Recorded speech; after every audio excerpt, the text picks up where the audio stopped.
November 14th, 1967. The monsoon rains hammered the central highlands of South Vietnam like artillery shells made of water. Above the emerald canopy of Con Tum province, where the mountains met the Laotian border, storm clouds rolled in dark formations that mirrored the chaos unfolding below.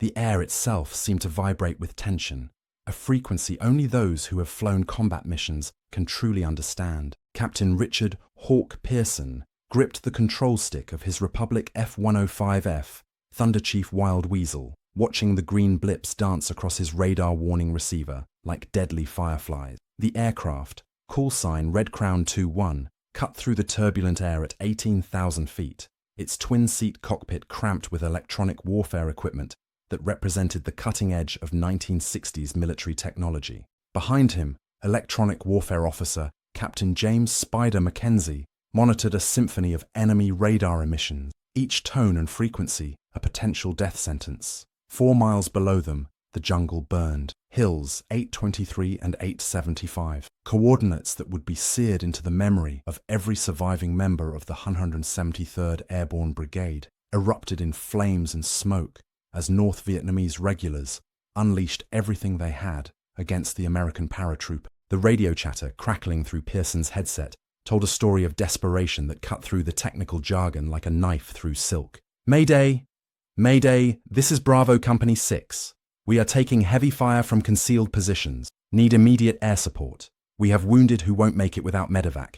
Over." The voice belonged to Lieutenant Colonel James Johnson, commanding officer of the 2nd Battalion, 503rd Infantry Regiment, 173rd Airborne Brigade. His men had been pinned down for 6 hours, caught in what intelligence reports would later classify as the largest enemy ambush of the war to that point. But Johnson's plea for air support would remain unanswered as long as the invisible electronic eyes in the mountains continued to watch. In the corridors of power in Hanoi, Soviet advisors had spent months teaching their North Vietnamese allies a fundamental truth about modern warfare: control the electromagnetic spectrum, and you control the battlefield. The Americans, they argued, had become dependent on their technology, their radar-guided bombs, their electronic navigation systems, their constant radio communications. Take away their electronic advantage, and even the most sophisticated military machine in the world would stumble blind through the jungle. The strategy was elegant in its simplicity and devastating in its execution.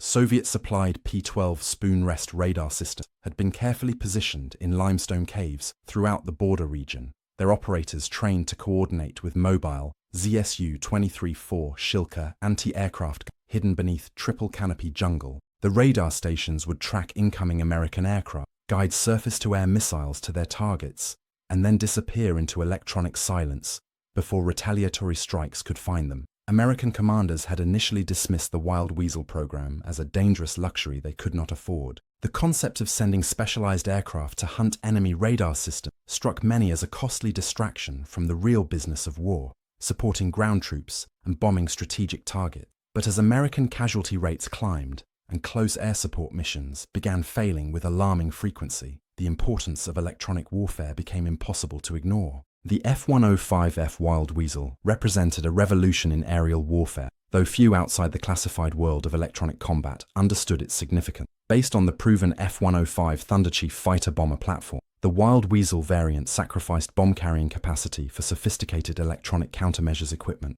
Its radar homing and warning system could detect and classify enemy radar emissions from distances exceeding 100 miles. More importantly, it could guide AGM-45 Shrike anti-radiation missiles directly into the heart of those radar installations. Flying a Wild Weasel mission required a special kind of courage that bordered on the suicidal. The aircraft's very presence announced itself to enemy radar operators, a deliberate provocation designed to force them to reveal their positions. Once detected, the Wild Weasel crew had perhaps 30 seconds to identify the threat, calculate firing solutions, and launch their missiles before enemy surface-to-air weapons could complete their own targeting sequence. It was a game of electronic chess played at supersonic speed, where the penalty for losing was not merely defeat, but death. Captain Pearson had volunteered for Wild Weasel duty after reading classified reports about what happened to rescue helicopters that flew into radar-controlled kill zones. The statistics were sobering. In areas where enemy radar coverage remained intact, helicopter losses exceeded 70%. In zones where wild weasel teams had successfully neutralized radar threats, helicopter survivability jumped to over 90%. For a pilot who had spent his early career flying transport missions, the mathematics of survival held a grim fascination. The morning briefing had been unusually tense, even by the standards of a war that specialized in uncertainty. Intelligence reports indicated that North Vietnamese forces had concentrated their most sophisticated air defense systems around the Giak To region, apparently in preparation for a major offensive against American fire support bases. Satellite imagery showed unusual electromagnetic emissions consistent with Soviet-supplied radar equipment, but the mountains and weather made precise location impossible through conventional reconnaissance. "Gentlemen," Colonel Thompson had announced to the assembled wild weasel, "we have paratroopers dying on those hills because our helicopters can't get through. Every medevac mission is turning into a shooting gap, and we're losing birds faster than replace them. Your job is to open a corridor through their air defenses. No pressure, but men's lives depend on getting this right." The tactical situation was as complex as it was desperate. The 173rd Airborne had been inserted via helicopter onto Hill 875 as part of Operation MacArthur, designed to disrupt North Vietnamese infiltration routes along the Cambodian border.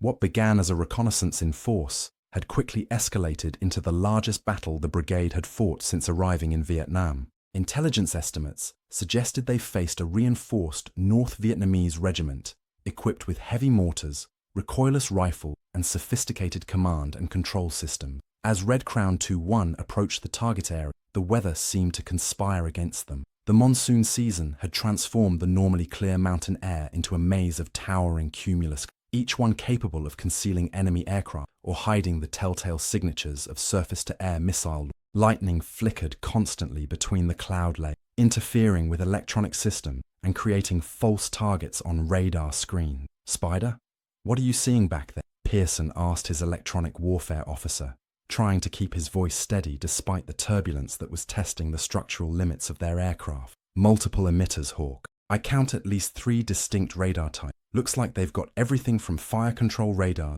to early warning systems spread throughout the valley. The big one is definitely Soviet equipment, probably a P-12 or P-15.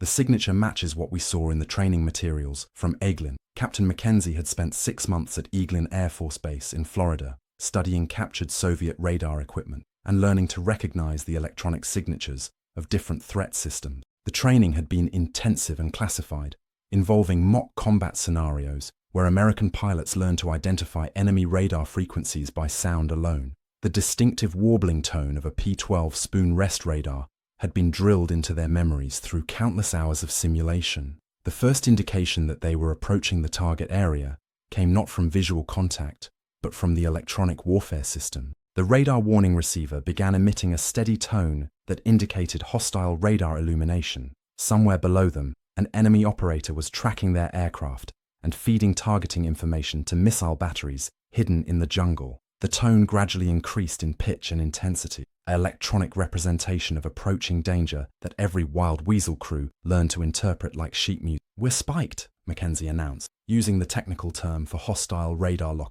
"Bearing 090 degrees relative, strong signal strength.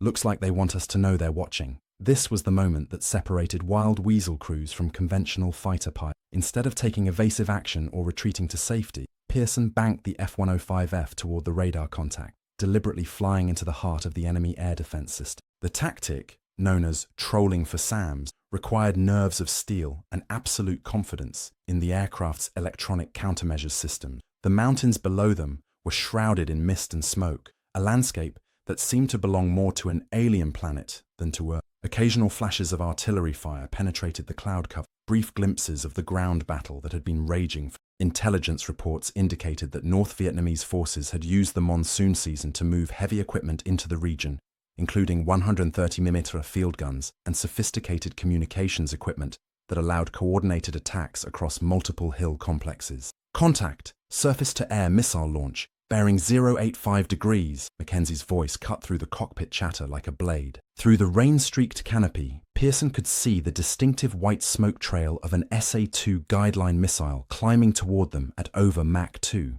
The missile's radar guidance system had locked onto their aircraft, and its 195-kilogram warhead was designed to destroy anything within 100 meters of the detonation point. The physics of surface-to-air missile evasion were unforgiving. Once launched, the SA-2 would climb to altitude, while its guidance system refined the interception point. The only defense was to force the missile to make increasingly sharp course corrections until its guidance system could no longer compensate, causing it to lose track and self-destruct. This required the target aircraft to maintain high speed while executing violent maneuvers that pushed both pilot and machine to the limits of human and mechanical endurance. Pearson slammed the throttle forward and pushed the control stick hard left, throwing the 30,000-pound fighter into a diving spiral that generated forces exceeding 6 times normal gravity. The world became a blur of grey clouds and green jungle as the F-105F twisted through the air in a desperate attempt to break the missile's guidance lock. Behind them, the SA-2 adjusted its course, following their evasive maneuvers with mechanical precision. "Chaff! Chaff! Chaff!" Mackenzie shouted, triggering the aircraft's countermeasures system. Thousands of thin aluminum strips erupted from dispensers mounted beneath the aircraft's wings, creating a cloud of metallic debris designed to confuse radar-guided weapons. The chaff bloomed in the air like deadly flowers, reflecting radar energy and creating multiple false targets that could overwhelm enemy guidance systems. The SA-2 missile passed close enough that Pearson could see the details of its guidance fins through the rain-soaked canopy. The proximity fuse detonated the warhead barely 50 meters from their aircraft, sending a shower of metal fragments against the F-105F's titanium hull.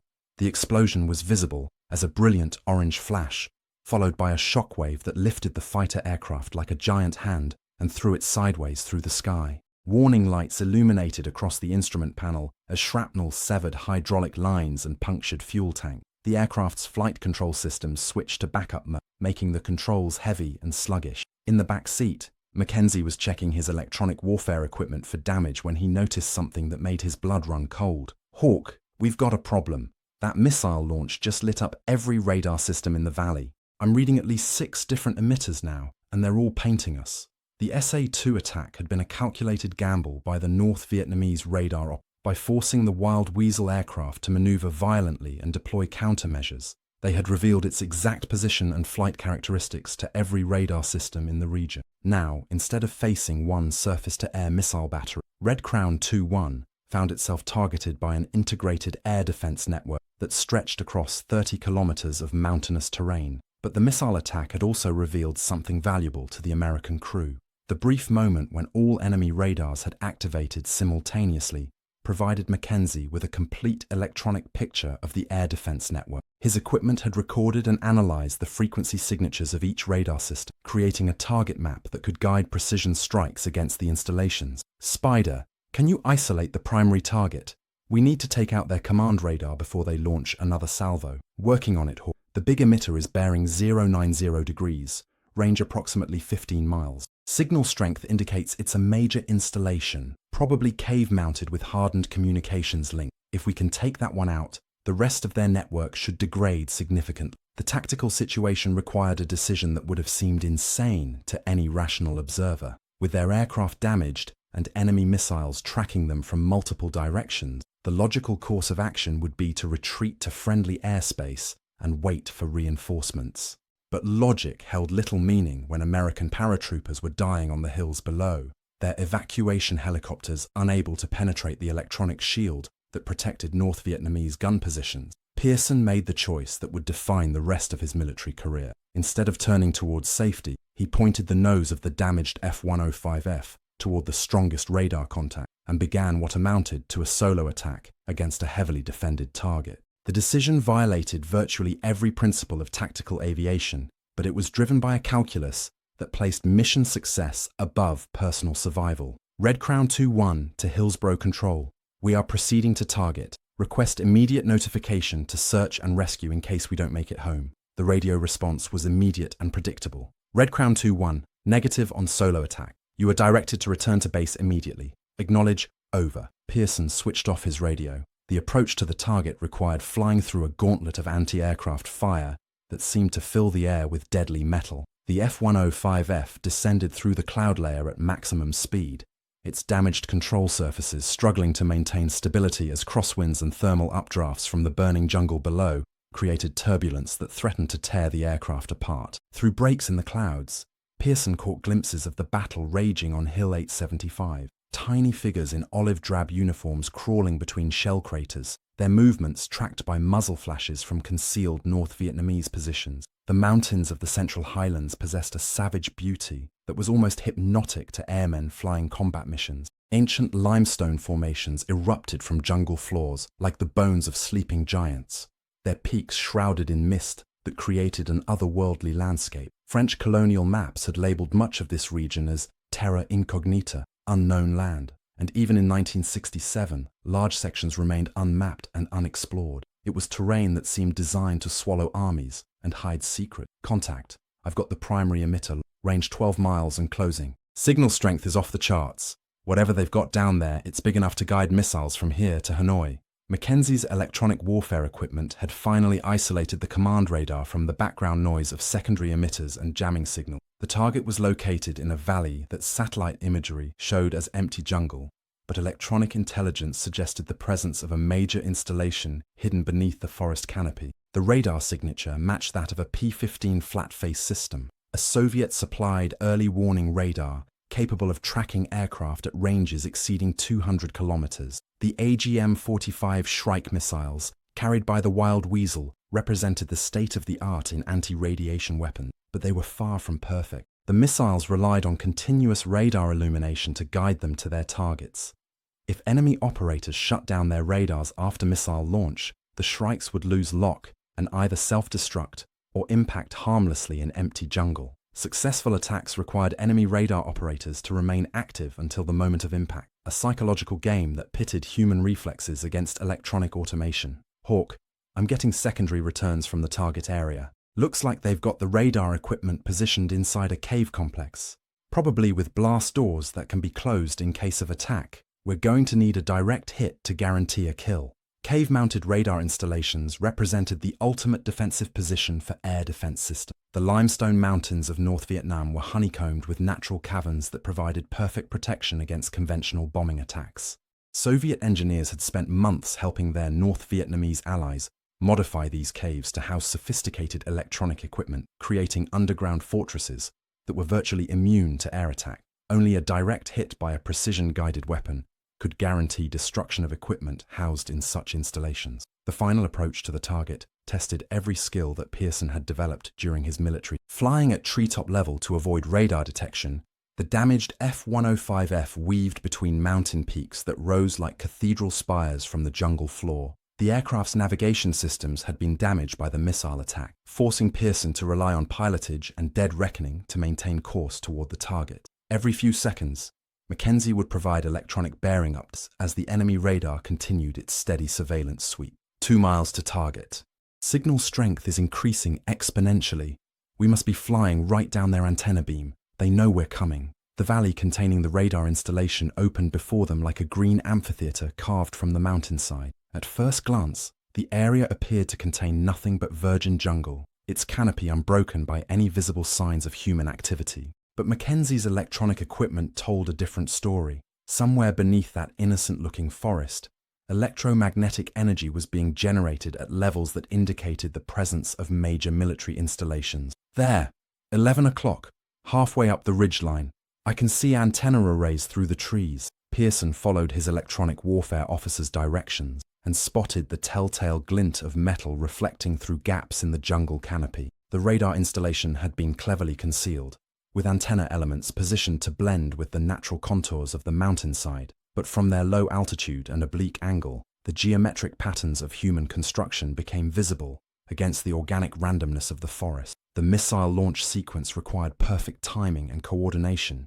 between pilot and electronic warfare officer. Mackenzie would guide the AGM-45 Shrike missile to its target, while Pearson maintained the precise flight profile necessary for weapons release. Once launched, the missile would follow radar emissions directly to their source, requiring the enemy installation to remain active until the moment of impact. The entire sequence from target acquisition to weapon impact would take less than 90 seconds. Master arm on. Missile selected.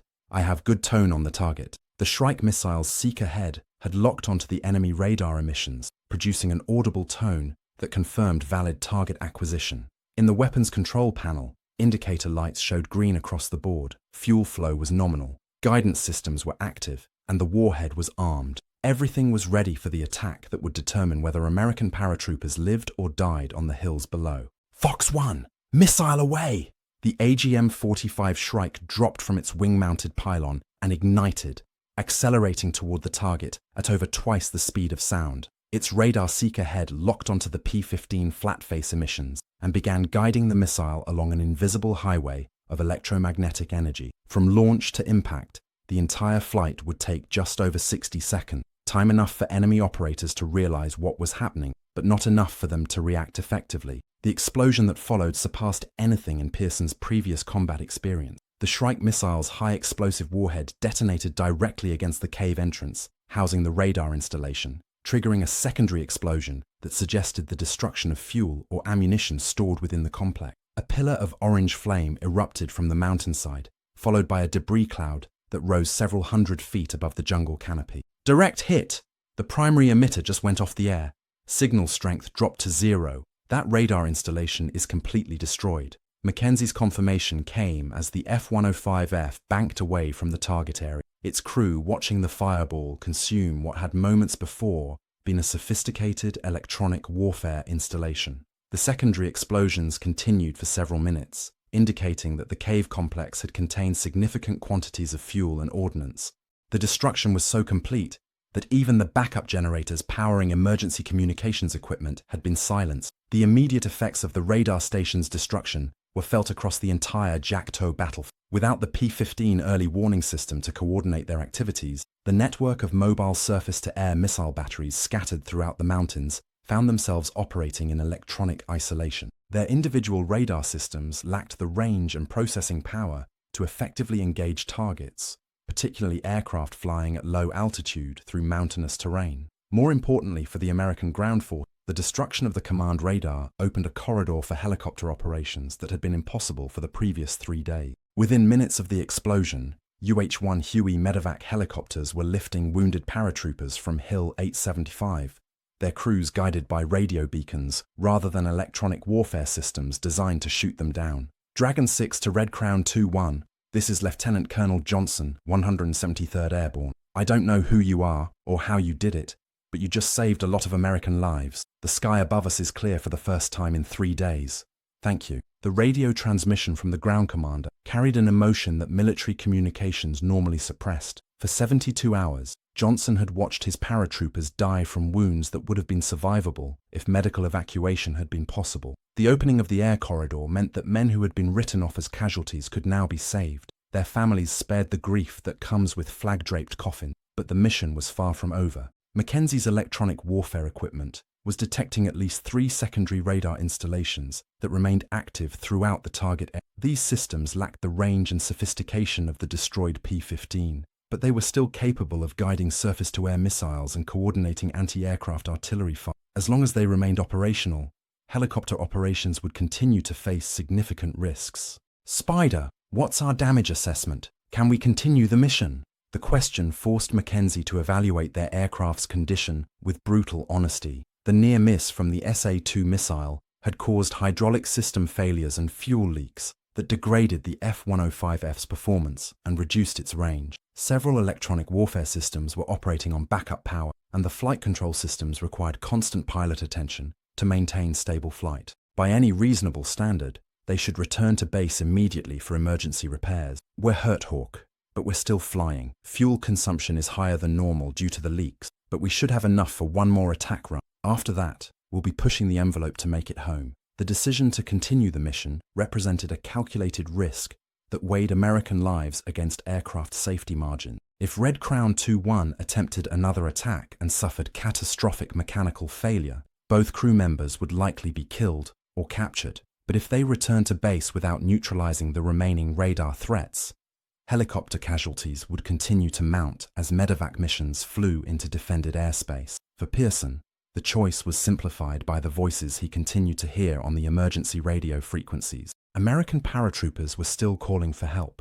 their transmissions growing weaker as blood loss and exhaustion took their toll. The abstract calculations of fuel consumption and hydraulic pressure seemed insignificant compared to the immediate needs of men who had trusted their government to provide adequate support in combat. We're staying. Let's find those secondary emitters and shut them down permanently. The hunt for the remaining radar installations required different tactics than the attack on the primary target. The secondary systems were mobile units designed to operate from concealed positions for short periods before moving to new locations. Their radar signatures were weaker and more intermittent, making them difficult to track and target with precision-guided weapons. Successful attacks would require close coordination between pilot and electronic warfare officer, along with precise timing that left no margin for error. The weather continued to deteriorate as afternoon thunderstorms built up around the mountain peak. Lightning flickered constantly within the cloud formations, creating electromagnetic interference that degraded both radar and radio communications. Visibility dropped to less than a mile in many areas, forcing Pearson to rely almost entirely on instruments while flying at altitudes that provided little margin for error. Contact. I've got a mobile unit bearing 270 degrees, approximately 8 miles. Signal is intermittent. Looks like they're using pop-up tactics to avoid detection. Pop-up radar tactics represented a sophisticated electronic warfare technique that Soviet advisors had taught to North Vietnamese air defense crews. The mobile radar units would activate their systems for brief periods to acquire targeting data, then shut down and move to new positions before retaliatory strikes could be launched. The technique made the radars extremely difficult to target, but it also reduced their effectiveness in guiding surface-to-air missiles. The attack on the second radar installation required Pearson to fly through a narrow valley that funneled their approach path directly between two ridgelines topped with anti-aircraft artillery positions. The natural terrain features created a gauntlet that exposed the F-105F to concentrated fire from multiple directions while limiting their options for evasive maneuvering. It was the kind of tactical situation that military planners specifically warned against, flying into a predetermined kill zone with no viable escape route. Flak! Heavy flak at 2 o'clock. The sky around them erupted in black puffs of smoke as 37mm anti-aircraft opened fire from concealed positions on both sides of the valley. Each explosion represented a proximity-fused shell designed to destroy aircraft through blast effects and shrapnel damage. The gunners were firing in calculated patterns designed to force their target into increasingly narrow corridors, where direct hits became statistically inevitable. Pearson threw the F-105F into a series of violent, evasive maneuvers that pushed the damaged aircraft to its structural limits. The control surfaces groaned under the stress of high G turns, while hydraulic fluid streamed from severed lines, leaving visible trails in the air behind them. Warning lights illuminated across the instrument panel as backup systems engaged to maintain basic flight control functions. The mobile radar unit activated just as they reached missile firing range, its electronic signature blazing across Mackenzie's equipment like a beacon. The timing was perfect from the enemy perspective. The radar operators had waited until the Wild Weasel aircraft was committed to its attack run before revealing their position. The brief window of opportunity would last perhaps 30 seconds before the radar shut down and moved to a new hiding place. I've got him locked! Firing now! The second AGM-45 Shrike missile dropped from its wing pylon and accelerated toward the mobile radar unit, guided by electromagnetic emissions that painted a precise path through the mountainous terrain. But this time, the enemy radar operators were prepared for the attack. The electronic signature disappeared from Mackenzie's equipment just 15 seconds after missile launch, forcing the Shrike to rely on inertial guidance for the final portion of its flight. The missile impacted in a cluster of trees approximately 50 meters from the radar vehicle's last known position. The explosion was smaller than the first attack, lacking the secondary detonations that had characterized the destruction of the cave-mounted installation. Through breaks in the smoke, Pearson could see military vehicles moving rapidly away from the impact area. The mobile radar unit had escaped destruction, but had also been forced to abandon its position without completing its mission. Partial kill on target 2. The radar is off the air, but the equipment probably survived. They'll be back online somewhere else within a few hours. The tactical assessment was disappointing, but not unexpected. Mobile radar units were designed to survive exactly this type of attack through rapid displacement and electronic deception. The successful engagement had temporarily disrupted enemy air defense coverage, but it had not eliminated the long-term threat to helicopter operation. More importantly, Red Crown 2-1 had expended both of its anti-radiation missiles, leaving them defenseless if additional radar threats appeared. The fuel situation was becoming critical as the mission entered its third hour. The damage from the SA-2 near miss had increased fuel consumption beyond calculated limits, while the extended time spent at high power settings during combat maneuvering had drained their reserves faster than normal. Mackenzie's calculations showed that they had perhaps 20 minutes of flying time remaining, barely enough to reach friendly airspace if they departed immediately. Hawk, we need to think about going home. Fuel state is critical, and we're starting to get some serious control problems. The hydraulic situation is getting worse. The aircraft's condition had degraded steadily throughout the mission as battle damage accumulated and backup systems began to fail. The flight controls required increasing amounts of physical strength to operate, while several engine parameters were showing readings that indicated potential mechanical problem. Most critically, the hydraulic leaks had reached the point where complete system failure was possible at any moment. But Mackenzie's electronic warfare equipment was detecting a third radar contact that appeared more significant than the mobile unit they had just attacked. The electronic signature matched that of a Soviet-supplied fire control radar specifically designed to guide surface-to-air missiles, the type of system that could shoot down multiple helicopters, even if it operated for only brief periods. Its destruction would provide lasting protection for medical evacuation missions, but it would require them to extend their time in hostile airspace beyond their safe return envelope. I've got one more contact. Big signal strength. Probably another cave-mounted installation. If we take this one out, the helicopter corridor should stay open for days instead of hours. The decision required Pearson to weigh immediate crew safety against the long-term survival of American ground forces. If they attempted one more attack and their aircraft suffered mechanical failure, both crew members would likely be killed or captured. But if they departed without engaging the remaining radar threat, future helicopter missions would continue to face guided missile attacks from a system that had already proven its deadly effectiveness. The voices on the emergency radio frequencies provided the American paratroopers were still calling for medical evacuation, their transmissions growing weaker as shock and blood loss sapped their strength. Some had been waiting for rescue for more than 12 hours, their survival dependent on helicopter crew who would have to fly through radar-guided missile defenses to reach them. The abstract calculations of fuel and hydraulic pressure seemed insignificant compared to those immediate human needs. We're making one more run.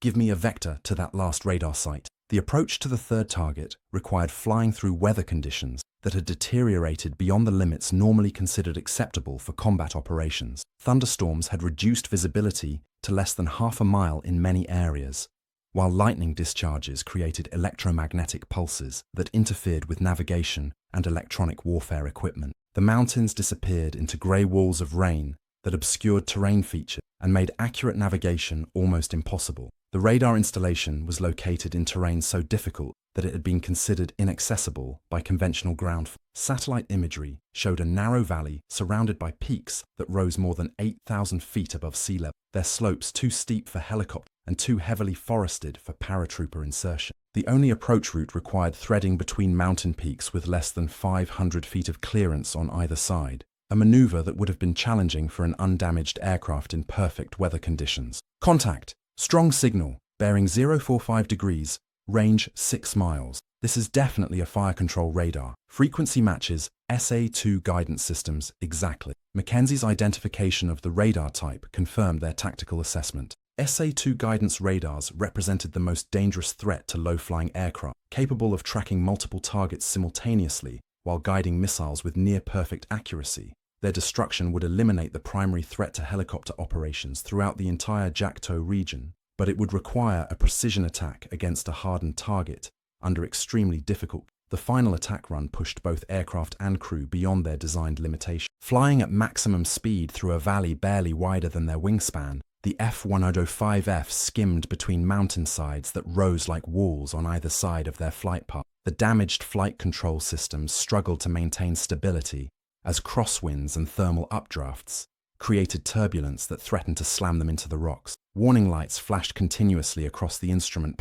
as backup systems operated at the limits of their capability. The target appeared through the rain and mist as a concrete structure built into the mountainside, its camouflaged exterior designed to blend with the natural rock formations. Multiple antenna arrays were visible through the camouflage, their geometric patterns revealing the presence of sophisticated electronic equipment housed within the installation. Unlike the previous targets, this radar site had been built as a permanent installation, hardened against air attack, and connected to an integrated air defense network. Master arm on.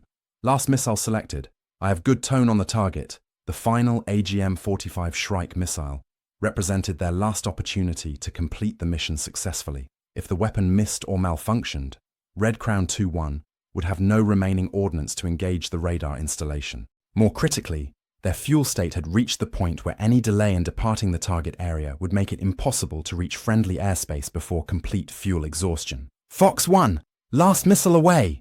The Shrike missile dropped from its pylon and accelerated toward the radar installation, guided by electronic emissions that blazed like a searchlight in the electromagnetic spectrum. The radar operators below had learned from the destruction of the previous installations and shut down their systems immediately after detecting the missile launch. But the brief period of illumination had been sufficient for the missile's seeker head to lock onto the target and calculate an accurate interception course. The explosion that followed exceeded even the first target engagement. The AGM-45 warhead detonated directly against the concrete entrance to the radar installation, triggering a series of secondary explosions that suggested the destruction of fuel, ordnance, and electronic equipment stored within the complex. A massive fireball erupted from the mountainside, followed by a debris cloud that rose more than 1,000 feet above the surrounding peaks.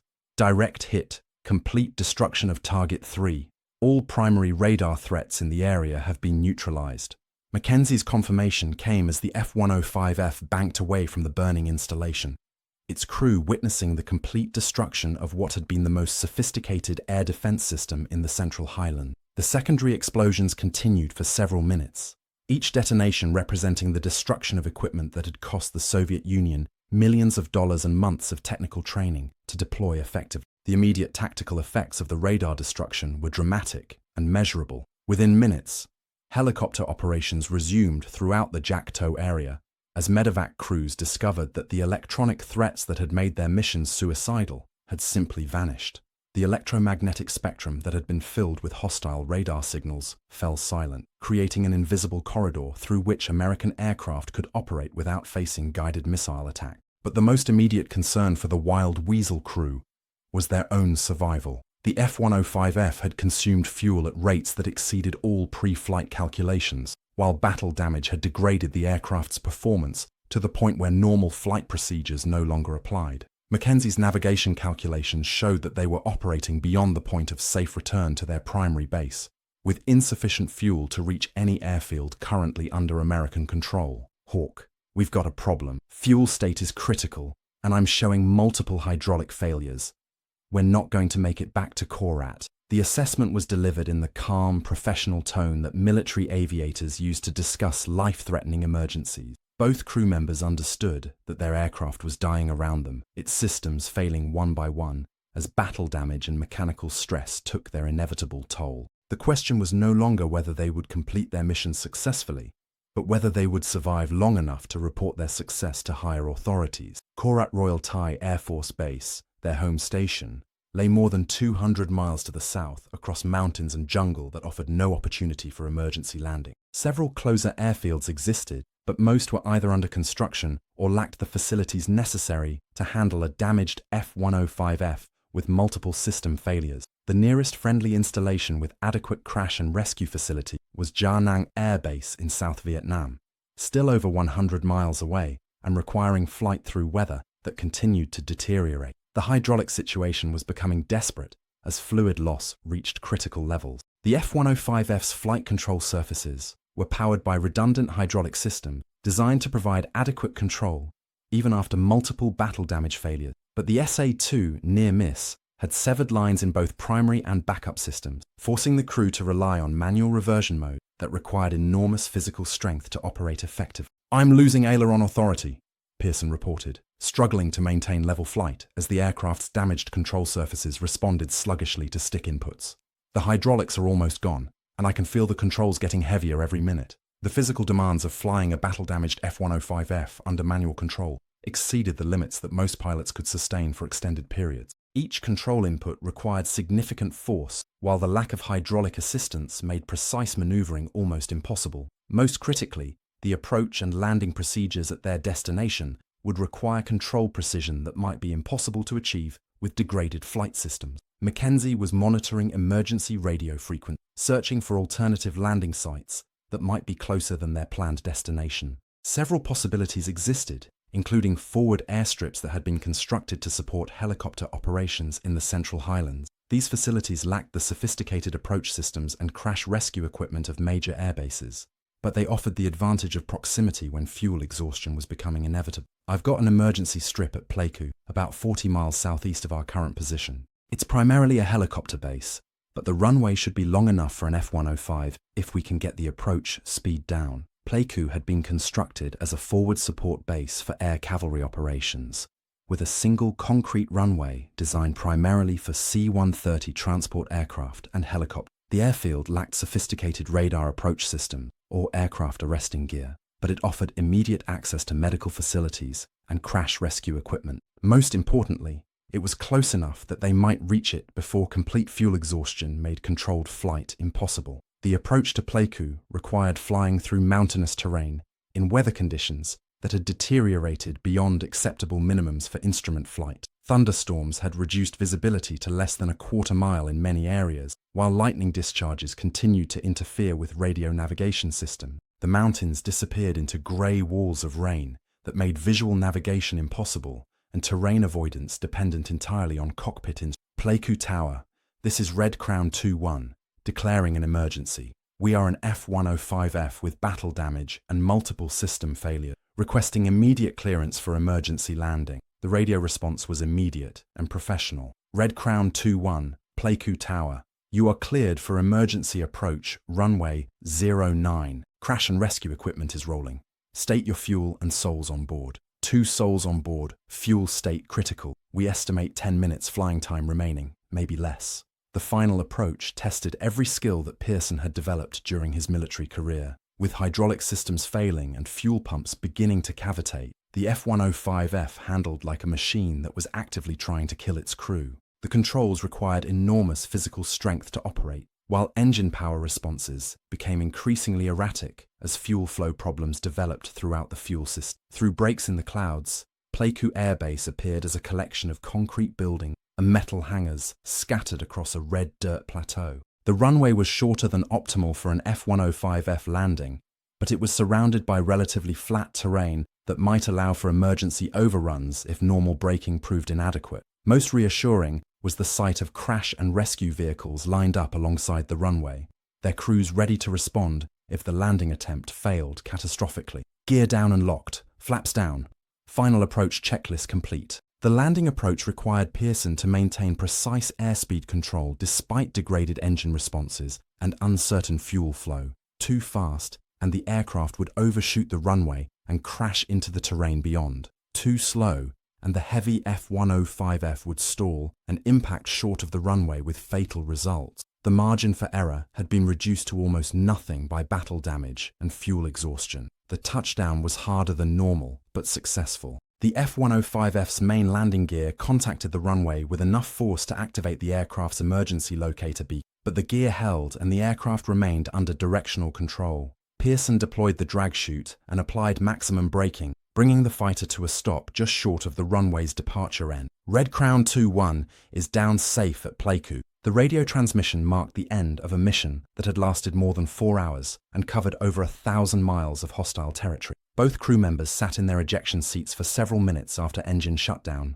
too exhausted to move and too relieved to speak. Through the canopy, they could see crash rescue personnel approaching their aircraft, ready to provide medical attention if needed. The battle damage assessment revealed the extent to which their aircraft had been pushed beyond its design limit. The SA-2 near miss had caused more than 60 separate holes in the airframe, severed multiple hydraulic lines, and damaged 3 of the aircraft's 5 fuel tanks. Several critical flight control components had been operating on backup systems that were themselves showing signs of imminent failure. By most engineering standards, the F-105F should have been unflyable long before they attempted their final landing. The mission debrief took place in a windowless room filled with maps and communication equipment that represented the nerve center of air operations in the Central Highlands. Intelligence officers recorded every detail of the radar installations they had attacked, while maintenance personnel assessed the battle damage that had nearly cost them their aircraft. But the most important information came from sources that neither crew member would hear until days later. Lieutenant Colonel Johnson's after-action report described the transformation of battlefield conditions that had occurred within hours of the Wild Weasel attack. Helicopter operations that had been impossible for 3 days resumed immediately, with medical evacuation flights successfully removing wounded paratroopers who had been trapped on Hill 875 since the beginning of the battle. The electronic umbrella that had protected North Vietnamese ground forces had been shattered, allowing American close air support missions to operate with devastating effectiveness. The casualty statistics told the story more clearly than any tactical analysis. During the 3 days before the Wild Weasel mission, helicopter losses in the Jac To area had exceeded 70% of sorties flown. During the 3 days following the radar destruction, helicopter losses dropped to less than 5%, despite a dramatic increase in the number of missions flown. The electronic warfare attack had transformed the tactical situation from impossible to manageable within a matter of hours. But the human cost of the mission extended beyond the immediate participant. Captain Mackenzie suffered hearing damage from the SA-2 near miss that would require medical treatment for months and ultimately end his flying career. The stress of flying multiple combat missions in a single day, combined with the physical demands of operating battle-damaged aircraft, had pushed both crew members to the limits of human endurance. Neither would fly combat missions again for several weeks while recovering from exhaustion and battle stress. The intelligence value of their mission extended far beyond the immediate tactical effects. The electronic signatures they had recorded during the engagement provided valuable information about Soviet radar technology and North Vietnamese air defense tactics. Technical analysts would spend months studying the recorded data, developing countermeasures and electronic warfare tech that would influence air combat options for years to come. The Wild Weasel program itself was transformed by the success of missions like Red Crown 2-1. What had begun as an experimental concept proved its value so decisively that additional squadrons were rapidly equipped and deployed. The techniques developed during the Jac To engagement became standard doctrine for electronic warfare operations, taught to successive generations of aircrews who would face similar threats in future conflict. Captain Pearson returned to combat flying 3 weeks after the mission, but his perspective on aerial warfare had been fundamentally changed by the experience. The abstract calculations of electronic combat had been replaced by a visceral understanding of how technology served human purposes, how radar emissions translated into the voices of wounded paratroopers calling for help, and how successful electronic warfare missions meant that mothers would not receive telegrams about sons who died in distant jungles. The psychological impact of the mission extended beyond its immediate participants to the broader community of military aviators fighting in Southeast Asia. Word of the successful Wild Weasel engagement spread through the fighter squadron, providing hope that electronic warfare techniques could level the playing field against sophisticated Soviet air defense systems. For pilots who had grown accustomed to fighting an enemy who seemed to hold every technological advantage, the radar destruction demonstrated that American innovation and courage could overcome even the most formidable obstacle. The North Vietnamese response to the radar destruction revealed the strategic importance of the installations that had been destroyed. Within days of the attack, intelligence sources reported urgent meetings between Soviet advisors and North Vietnamese commanders, designed to assess the vulnerability of their air defense network. The loss of the Jac To radar installations had created a gap in coverage that could not be easily replaced, forcing a complete reassessment of air defense strategy throughout the Central Highlands. The broader implications of electronic warfare were becoming apparent to military strategists on both sides of the conflict. The Wild Weasel attacks had demonstrated that sophisticated air defense systems were vulnerable to precisely the type of technological countermeasures that American industry was uniquely positioned to develop and deploy. The psychological impact of radar destruction extended far beyond its immediate tactical effects, creating uncertainty among enemy air defense crews who could no longer assume that their electronic systems provided reliable protection. But perhaps the most significant impact of the mission was its demonstration of what individual courage and technical expertise could accomplish when combined with innovative tactics and superior equipment. The decision to continue the mission despite battle damage and fuel limitations represented a calculated risk that could have resulted in the loss of both crew members and a sophisticated aircraft. The success of that gamble saved dozens of American lives and opened air corridors that remained crucial to ground operations for weeks following the initial attack. The technical lessons learned from the mission influenced aircraft design and electronic warfare development for decades. The battle damage sustained by Red Crown 2-1 led to improved hydraulic system design and redundancy in later fighter aircraft, while the electronic warfare techniques developed during the engagement became standard doctrine for similar operations. The mission demonstrated both the potential and the limitations of electronic combat, providing valuable data that influenced military planning and equipment procurement decisions. The medal ceremonies that followed were conducted with the understated professionalism that characterized military recognition during the Vietnam War. Both crew members received distinguished flying crosses for their actions during the mission, while the broader Wild Weasel program received increased funding and priority within the Air Force budget. But for the participants themselves, the real recognition came in the form of radio messages from helicopter crews who could now fly their missions without facing guided missile attack. The strategic impact of the Wild Weasel concept extended far beyond the immediate tactical success of individual missions. The program demonstrated that electronic warfare represented a new dimension of aerial combat that could neutralize sophisticated air defense systems through technological innovation rather than brute force. This realization influenced military doctrine development and defense spending priorities for years following the end of the Vietnam War. The human dimension of the mission continued to resonate with the participants long after their return to the United States.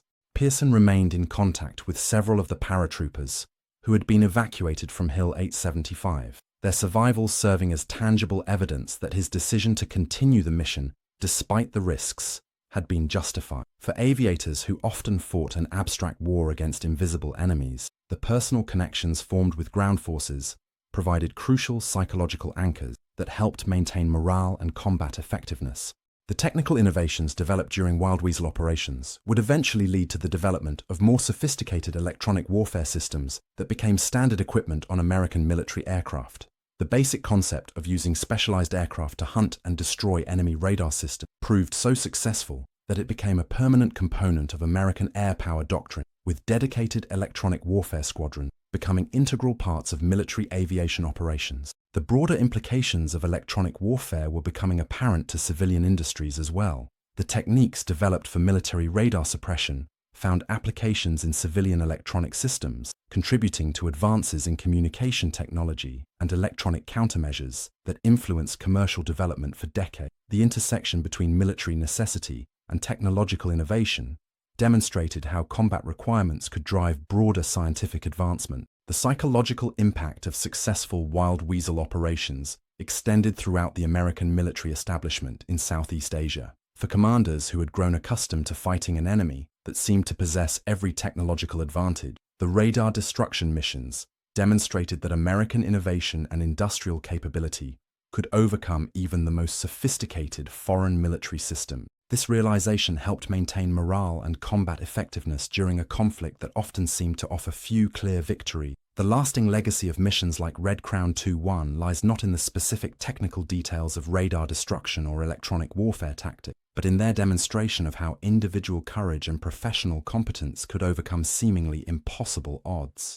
The decision to continue the mission despite battle damage and fuel limitations represented the kind of calculated risk-taking that defined the best of American military aviation during the Vietnam War. The voices that had called for help from Hill 875 fell silent as wounded paratroopers were evacuated to medical facilities where their injuries could be properly treated. The electronic umbrella that had protected North Vietnamese forces was shattered, creating air corridors that remained open for the duration of the battle. In the end, the abstract calculations of electronic warfare had been translated into the most concrete possible terms. American soldiers who lived to return home to their families. Today, the hills around Giak To are covered once again by jungle growth that has reclaimed the battle sites and hidden the scars of war. The radar installations destroyed during the Wild Weasel missions have been replaced by different technology, but the fundamental principles of electronic warfare established during those early engagements continue to influence military operations around the world.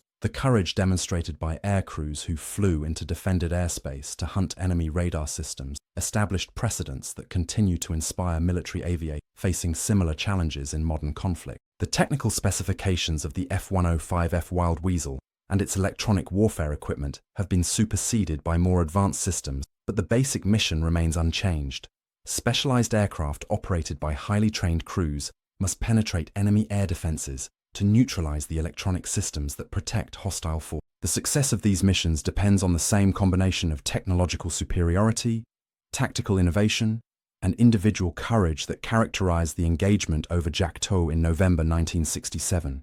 The broader strategic implications of electronic warfare continue to influence military planning and defense spending decisions more than 5 decades after the first Wild Weasel missions. The recognition that control of the electromagnetic spectrum represents a crucial component of modern warfare has led to the development of increasingly sophisticated electronic warfare systems that have become standard equipment on military aircraft worldwide. The lessons learned from missions like Red Crown 2-1 continue to shape contemporary military doctrine and training programs. For those who flew these early electronic warfare missions, the technical details of radar frequencies and missile guidance systems were always secondary to the human implications of their success or failure. The voices calling for help from embattled ground positions provided the ultimate motivation for accepting the enormous risks associated with hunting enemy radar systems in defended airspace. The knowledge that their success would translate directly into saved American lives justified decisions that might otherwise have seemed suicidally reckless.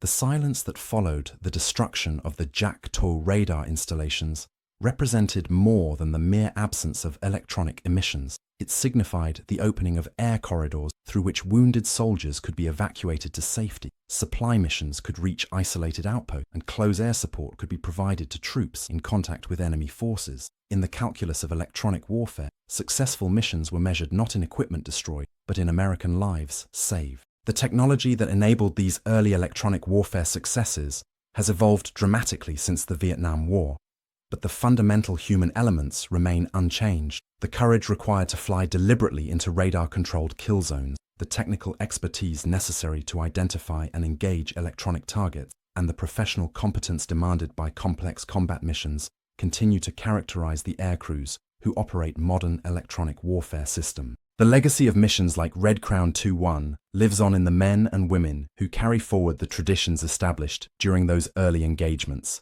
As we reflect on these remarkable missions and the extraordinary courage of the aircrews who flew them, we must ask ourselves, what can we learn from their example about the intersection of technology and human courage in modern warfare? How do these early electronic warfare missions continue to influence military operations and defense planning today? And what obligations do we have to preserve the memory of those who risked everything to protect their fellow service members in combat? 5. Answers to these questions lie not in technical manuals or classified documents, but in the voices of those who were there, the pilots who flew the missions, the ground controllers who guided them to their targets, and the soldiers who benefited from their success. Their testimony reminds us that behind every technological advance and tactical innovation stand individual human beings who chose to place service above self, mission accomplishment above personal safety, and the welfare of their comrades above their own survival. If this story of courage, innovation, and sacrifice has moved you to better understand the profound dedication of those who served, please subscribe to this channel and share this video. In doing so, you help ensure that the memory of Captain Pearson, Captain Mackenzie, and countless others who flew these dangerous missions will continue to inspire future generations. Their legacy deserves to be remembered, honored, and shared with all who value the freedom their sacrifice preserved.